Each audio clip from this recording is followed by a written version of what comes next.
భారతదేశం పైన China world trade ఆర్గనైజేషన్లో కేసేసింది. భారత ప్రభుత్వం ఏవైతే ఎలక్ట్రిక్ వెహికల్స్, ఎలక్ట్రిక్ బ్యాటరీ ఇండస్ట్రీస్కి రాయితీలు అంటే సబ్సిడీస్ ఇస్తో వాటిపైన చైనాకి నచ్చట్లేదు.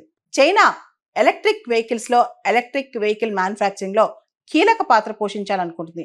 మనకు ఆల్రెడీ తెలుసు, చైనాలో BYD కావచ్చు, బ్లేడ్ బ్యాటరీ కావచ్చు, ఇవన్నీ కూడా టాప్ లెవెల్లో ముందుకెళ్తున్నాయి. అంతేకాదు, చైనాలో బ్యాటరీ ఎజెక్టర్ కార్స్ కూడా వచ్చేసాయి. ఎప్పుడైనా కార్లో పెద్ద పెలుడు, పెద్ద ఫైర్ సంభవిస్తే అవి ఎలక్ట్రిక్ బ్యాటరీస్ అయితే చాలా ఎక్స్ప్లోడ్ అవుతాయి అన్నమాట. కాబట్టి యాక్సిడెంట్ గురి కాగానే కొన్ని సెకండ్స్లో టక్కున బ్యాటరీస్ బయటకు వచ్చేస్తాయి అనమాట. అంత అడ్వాన్స్డ్గా ఈవీస్లో చైనా ఉంది. అయితే చైనా ఇప్పుడు అమెరికా మార్కెట్ అన్ని పక్కన పెట్టి ఇండియాని ఒక పెద్ద మార్కెట్లా చూస్తుంది.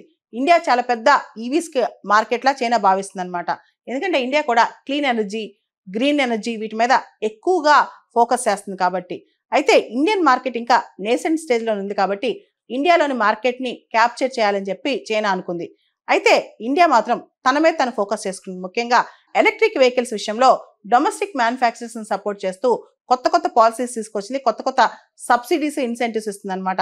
ఇవన్నీ కూడా వరల్డ్ ట్రేడ్ ఆర్గనైజేషన్, ప్రపంచ వాణిజ్య సంస్థ రూల్స్ ప్రకారం బయట నుంచి వచ్చే గుడ్స్, లోకల్ గుడ్స్ ఒకేలా ట్రీట్మెంట్ ఇవ్వాలన్నమాట. దాన్నే నేషనల్ ట్రీట్మెంట్ అంటాం. కానీ ఇండియా స్వదేశీయంగా తయారు చేసే వాటికి ప్రత్యేకమైన ఇన్సెంటివ్స్ ఇస్తుందని చెప్పి చైనా ఆరోపణ.